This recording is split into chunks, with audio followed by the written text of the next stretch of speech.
bola sobrou, voltou. O Juventude tenta aqui com o Davi, foi filtrado agora pra Jefferson, vem recebendo. Olha ali na finta, vai chegar na boca do gol, bateu, rebateu, sobrou, bateu, gol!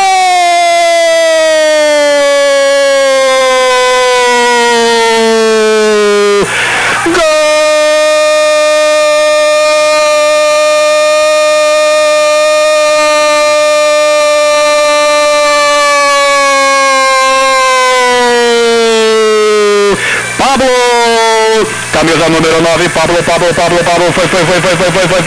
foi pra rede, amplia o Juventude na marca de 40 do segundo tempo, chacoalhou o Limoeiro, DP na Saracura, cai, o Caixão fecha o turno de vez porque não tem mais tempo, 2-0, 40 do segundo tempo, em 4 minutos o Juventude fez o que não conseguiu fazer no jogo todo, 2-0, agora Pablo foi lá, foi pra rede, Cavaleiro.